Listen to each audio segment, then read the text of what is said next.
Hi friends, Monica all in one ಚಾನಲ್ಗೆ ತಮ್ಮೆಲ್ಲರಿಗೂ ಸ್ವಾಗತ. ಇವತ್ತಿನ ವಿಡಿಯೋ ಏನೆಂದರೆ ಶ್ರೀಕೃಷ್ಣ ಜನ್ಮಾಷ್ಟಮಿಯ ಬಗ್ಗೆ ಮತ್ತು ರಾಧಾಕೃಷ್ಣರ ಪ್ರೇಮ ಕಥೆ ಕೆಲವು ತುಣುಕುಗಳನ್ನು ನೋಡೋಣ. ಜಗದೇಕ ಒಡೆಯ ಶ್ರೀಕೃಷ್ಣ ಪರಮಾತ್ಮನ ಜನ್ಮಾಷ್ಟಮಿಯನ್ನು ಆಗಸ್ಟ್ 26 ಸೋಮವಾರ ಆಚರಿಸಲಾಗುತ್ತಿದೆ. ಶ್ರೀಕೃಷ್ಣನ ಜನ್ಮಾಷ್ಟಮಿಯಂದು ಹಿಂದೂಗಳು ಕೃಷ್ಣ ಪರಮಾತ್ಮ ಭೂಮಿಯಲ್ಲಿ ಜನಿಸಿದ ಸಂಭ್ರಮವನ್ನು ಆಚರಿಸುತ್ತಾರೆ.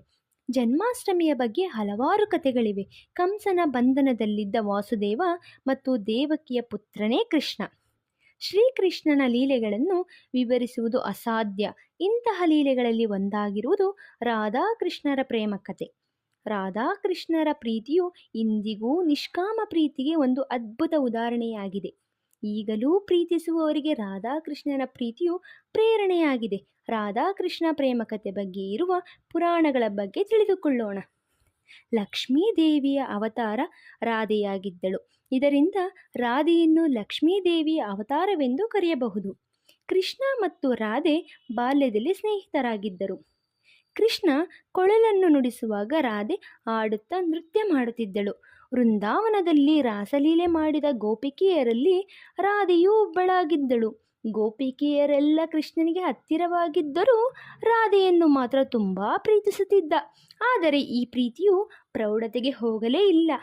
ಯಾಕೆಂದರೆ 12ನೇ ವಯಸ್ಸಿನಲ್ಲಿ ಕೃಷ್ಣರು ವೃಂದಾವನವನ್ನು ಬಿಟ್ಟು ಗುರುಕುಲ ಸೇರಲು ಹೋದ ಮತ್ತು ಮಥುರಾದಲ್ಲಿದ್ದ ತನ್ನ ಮಾವ ಕಂಸನ ವಧಿಸಲು ಹೋದ.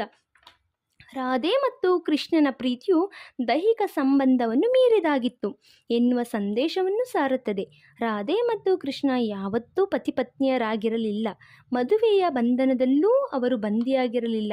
ಆದರೂ ಅವರಿಬ್ಬರೂ ಪ್ರೇಮಿಗಳಾಗಿದ್ದರು. ಇವರ ಪ್ರೀತಿ ಎಂದೆಂದಿಗೂ ಅಜರಾಮರ. ಸಾವಿರಾರು ವರ್ಷಗಳು ಕಳೆದರೂ ಇಂದಿಗೂ ನಾವು ರಾಧಾಕೃಷ್ಣರನ್ನು ಪೂಜಿಸುತ್ತೇವೆ. ರಾಧಾಕೃಷ್ಣರ ಹೆಸರು ಜಗತ್ತು ಇರುವ ತನಕ ಅಜರಾಮರವಾಗಿರುತ್ತದೆ. ಇದರಿಂದಾಗಿಯೇ ರಾಧಾಕೃಷ್ಣರ ಪ್ರೀತಿಯು ಯಾವತ್ತೂ ಪವಿತ್ರವೆಂದು ಪುರಾಣಗಳಲ್ಲಿ ಸಾರುತ್ತದೆ. ರಾಧಾಕೃಷ್ಣ ಪ್ರೇಮ ಕಥನ.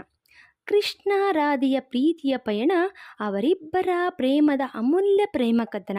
ಗೊಲ್ಲ ಕೃಷ್ಣನ ಕೊಳಲನಾದಕ್ಕೆ ಭಾವನ ಲಹರಿಯೋಳು ತೇಲುತಿಹ ರಾಧೆಯ ಮನ. ನೆನೆಸುತಿಹಳು ಕ್ಷಣ ಕ್ಷಣ ಕ್ಷಣ ಕೃಷ್ಣ ನಾಮ ಜಪವ. ರಾಧಾಕೃಷ್ಣ ಪ್ರೇಮದ ಕೊನೆ ಅಧ್ಯಾಯದ ನಡೆಯಿತು ಕೃಷ್ಣ ರುಕ್ಮಿಣಿ ಕಲ್ಯಾಣ.